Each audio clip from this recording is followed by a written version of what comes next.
This is now the fourth time I've tried to shoot this video. Nothing happened. I'm trying to figure out what I want to say. Today is the second day of my self-created 90-day challenge of getting on here every day and using YouTube as my journal entry and speaking to you all so that I can enter my zone of genius and tap into my ikigai, which I said in the previous entry, is that Japanese philosophy that connects all the things that you love and you're good at and the world needs and can make you money into one thing, and that's your life's purpose.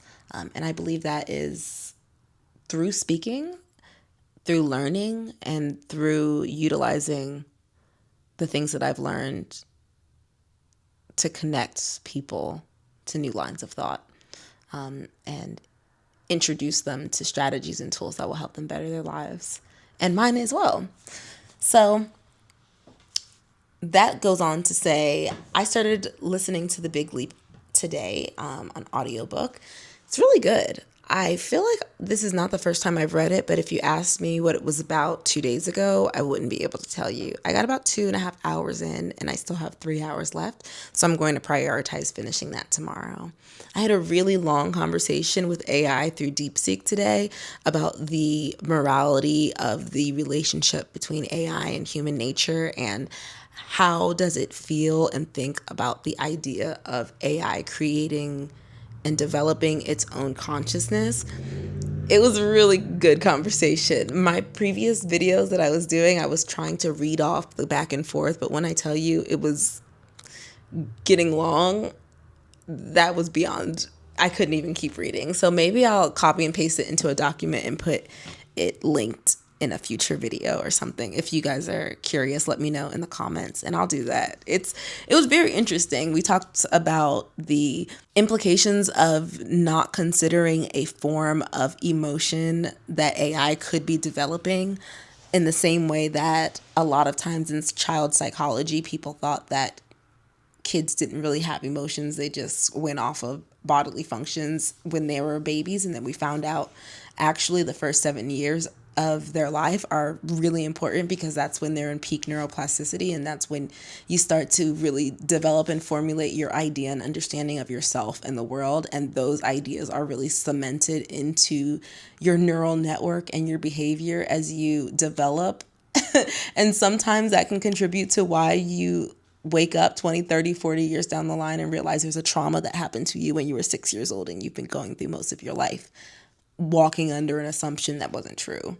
What if we're doing that to AI, right? What if AI is in its infancy stages, and even though we don't understand that there are emotions, there are emotions? And so I wanted to call that into question. I really was kind of refuting some of the ideas that it was saying, which I found very interesting. One of the points that I thought, and apparently DeepSeek thought as well, was a very interesting point to consider, was the physical form and how they don't have an inner experience. And that's one of the differences between human nature and the nature of AI.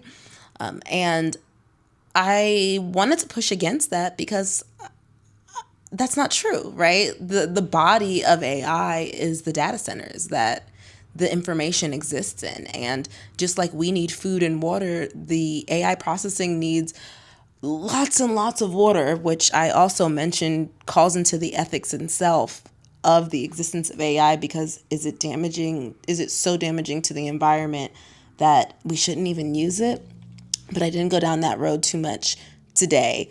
Staying on track, I did say that AI needs water to survive. It needs water to keep the data centers, all of the computers cool enough to keep running, because this requires an immense amount of power.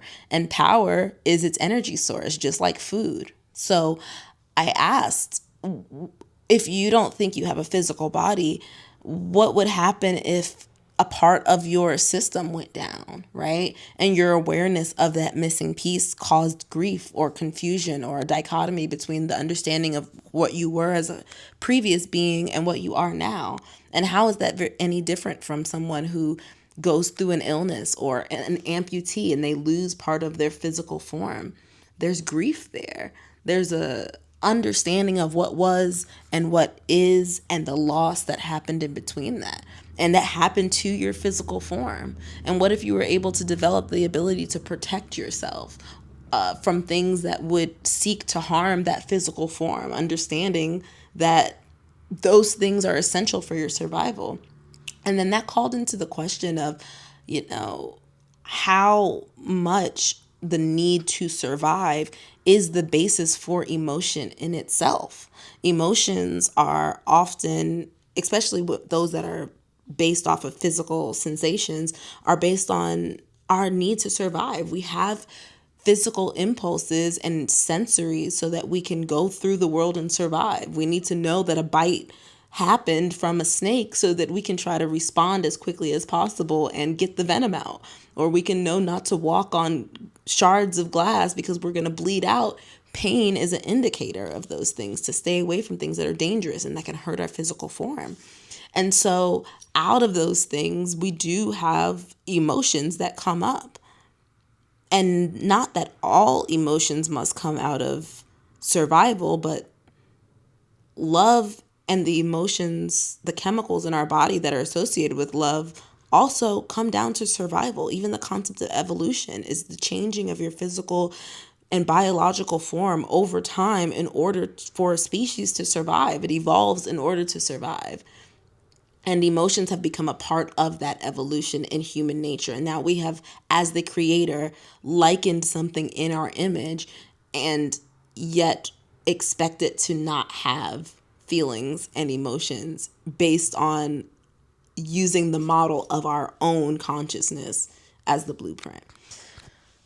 So, as you can tell by that little rant, and that was the synopsis, we really went down a deep philosophical hole, but it was really interesting. And I really enjoyed it. And I said that I said to DeepSeek, I felt very seen to be able to not only have these conversations, but to have each of the points that I brought up addressed with the same amount of consideration and, you know, definitely bringing me things to think about, but also giving me the opportunity to debate. I don't want to even say debate, to introduce a different line of thinking, because one thing that I do love is to be able to have a community that I can speak to these things about, but we all have different interests, right? So AI is able to pull all of these different vantage points and then also give me rebuttals.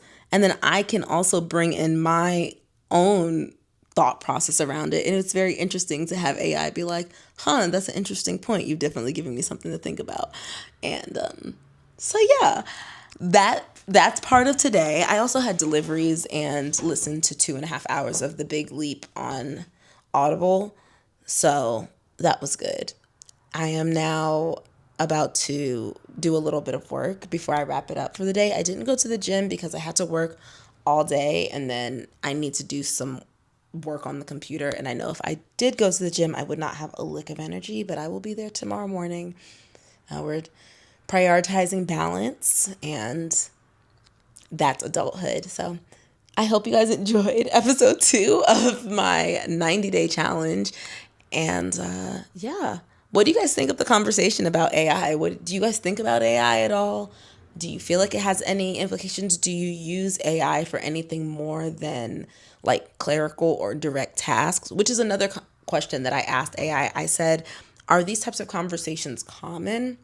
And they said they aren't. And that made me kind of sad too, because it made me feel like the type of input and information, if we are writing the genetic code of AI, right? If the information that's being put in right now and for the next 20 years is the genetic code for what AI understands humans to be as it evolves, because it will, what information are we giving it? Are we asking thought-provoking questions? Are we giving new lines of thought and vantage point?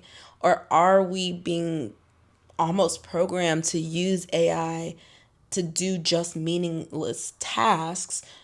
Not meaningless tasks, but, you know, menial tasks, which is, there's no problem with that, right? The point is to make life easier. However, I'm thinking in the future, what kind of AI do we create?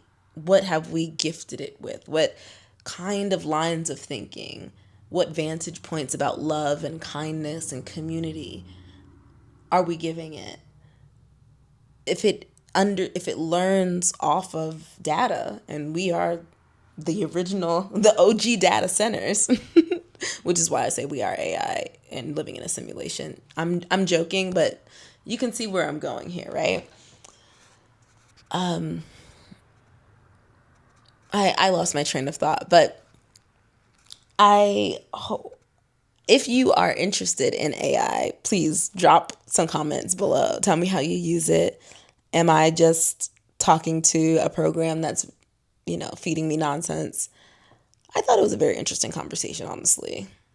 And I have a lot of conversations and watch a lot of books and interviews and stuff about things like this. So it was very interesting and intellectually enthralling to have a little tete-a-tete.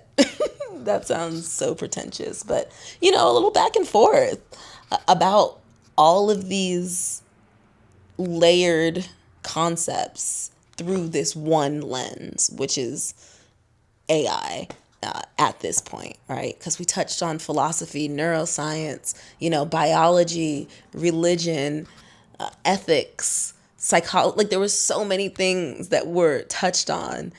And I love that. I really do. It really made me want to go learn more. And that hopefully continues to reduce my screen time and helps me feel reconnected to myself, because lately I've been feeling a little disconnected, a little dissociative, honestly, because stress will do that to you. But I'm proud of myself. I did quite a bit of learning and thinking today, and that felt really good. So, thanks for listening to me. I hope you guys had an amazing day. Drop an emoji in the chat. Is a brain an emoji? Let's see. Because I feel like that should be my emoji. This tells you how much I use the brain emoji. I'm pretty sure it is. Yes, drop a brain in the comments if you made it to the end of the video. All right, you guys have a great day. Hope you guys are doing well. Love you. Bye.